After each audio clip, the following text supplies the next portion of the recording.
Greetings, Honorable Prime Minister Sir. I'm Erika George from APS Udhampur, Jammu and Kashmir from 9th. Sir, the question that I wanted to ask was nowadays there's a lot of competition, especially in the academic fields and in a country like India. In this case, there are a lot of people who are really very talented and knowledgeable, but due to some reason they could not appear for the exams. Maybe they could not choose the right path, or maybe they do not have the proper counseling. So sir, in this case, what can we do for these people so that the talent of these people does not go to a waste and instead can be utilized in a better and efficient way? Thank you, sir. Thank you, Erika. Honorable Prime Minister, sir, Hari Om Mishra, a class 12 student from Industrial Hub, Gautam Budh Nagar, Uttar Pradesh, is preparing for his board exams and wishes to ask a similar question that has been invited by a competition organized by ZTV. Hari Om, please ask your question. नमस्कार, मेरा नाम हरिओम मिश्रा है और मैं Cambridge school Noida की 12वीं कक्षा का छात्र हूँ।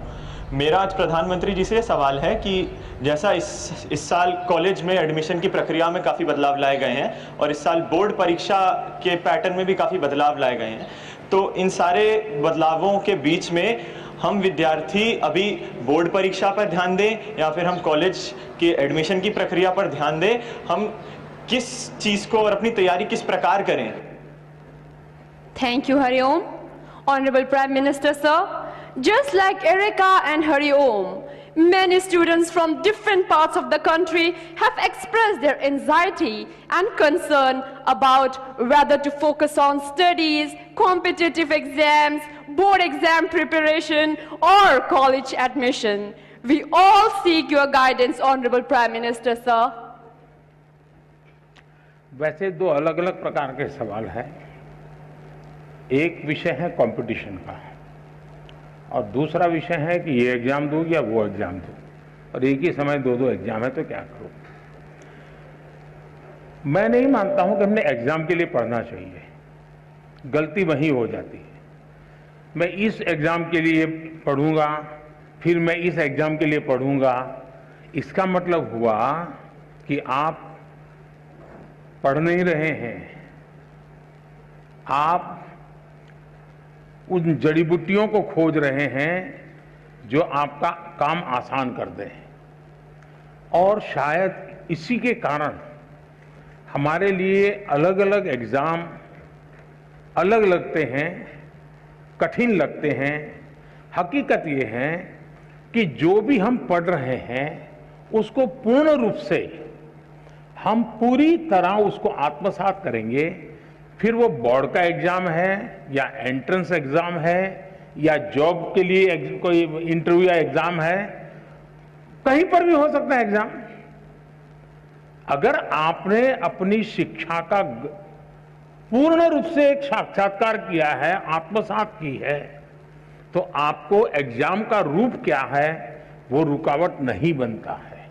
और इसलिए अपने आप को एग्जाम के लिए तैयार करने के दिमाग खपाने के बजाय अपने आप को योग्य शिक्षित व्यक्ति बनाने के लिए, विषय को मास्टर बनने के लिए हम मेहनत करें।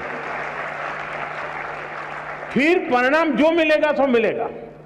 जहां पहली आएगी वो उसको पहले मुकाबला करेंगे, जब दूसरा आएगा दूसरे से मुकाबला करेंगे।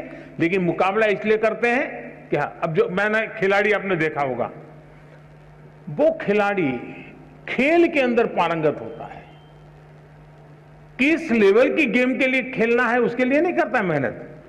फिर वो तहसील में खेलेगा तो वहां अपना कर्तव्य दिखाएगा, डिस्ट्रिक्ट में खेलेगा वहां कर्तव्य दिखाएगा, नेशनल खेलेगा वहां कर्तव्य दिखाएगा, इंटरनेशनल खेलेगा वहां कर्तव्य दिखाएगा, और खुद भी इवॉल्व होता जाएगा। और इसलिए मैं मानता हूं कि हम फलानी एग्जाम के लिए ये जड़ी बूटी, उस एग्जाम के लिए ये जड़ी बूटी, उस चक्कर से निकल करके मेरे पास ये संपुट है, मैं लेकर के जा रहा हूं। अगर मैं वहां से निकला तो ठीक है, नहीं निकला तो मैं कोई और रास्ता ढूंढ लूंगा।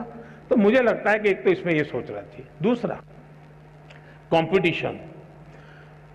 देखिए दोस्तों, कंपटीशन को हम जीवन की सबसे बड़ी सौगात मानना चाहिए। अगर कंपटीशन नहीं है तो जिंदगी किस चीज की जी? फिर तो हम ऐसे ही खुश रहेंगे, वाह कोई कुछ नहीं है, हम ही हम है बस। ऐसा नहीं होना चाहिए। सचमुच में तो हमने कंपटीशन को इनवाइट करना चाहिए, तभी तो हमारी कसौटी होती है।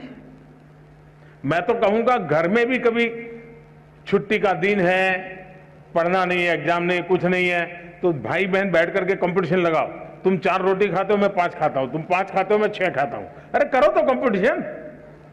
जिंदगी को कंपटीशन हमने निमंत्रण देना चाहिए।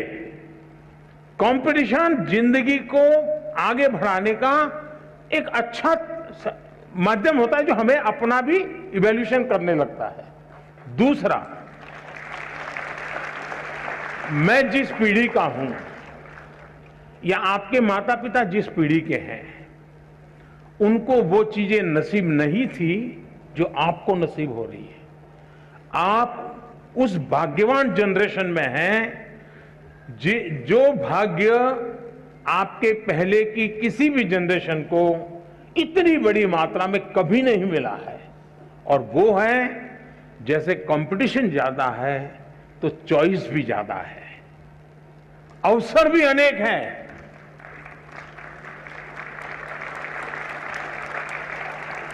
आपके परिवार में इतना अवसर नहीं थे। आपने देखा होगा, 2 किसान हो, मान लीजिए उसकी भी 2 एकड़ भूमि है, इसकी भी 2 एकड़ भूमि है, लेकिन एक किसान है, चलो भाई गुजारा करना है, गन्ना की खेती करते रहो, अपना गुजारा चल जाएगा।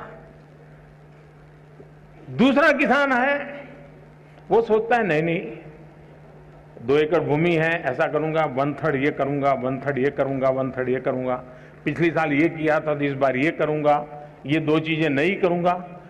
आप देखेंगे कि वो जो 2 एकड़ भूमि में ही ऐसे ही आराम से बैठा हुआ गुजारा कर लेता है। जिंदगी ठहर जाती है। जो रिस्क लेता है, प्रयोग करता है, नई चीज लेता है, नई चीज जोड़ता है, वो इतना आगे बढ़ जाता है कि जिंदगी में कहीं रुकने का नाम नहीं लेता है। वैसा ही हमारे जीवन में है। हमें गर्व करना चाहिए कि हम इतनी स्पर्धा के बीच में अपने आप को प्रूव कर रहे हैं, और हमारे पास अनेक चॉइस है। ये स्पर्धा नहीं तो वो स्पर्धा नहीं तो वो स्पर्धा नहीं तो वो, ये रास्ता नहीं तो ये रास्ता, ये रास्ता नहीं तो ये रास्ता। मैं समझता हूं कि हम इसको अपॉर्चुनिटी माने, एक अवसर माने, और मैं इन अवसर को छोड़ूंगा नहीं, मैं इस अवसर को कभी न कभी जाने नहीं दूंगा। ये भाव अगर पैदा करेंगे तो मुझे पक्का विश्वास है कि कंपटीशन आपके लिए इस युग के सबसे बड़ी सौगात के रूप में आप अनुभव करेंगे।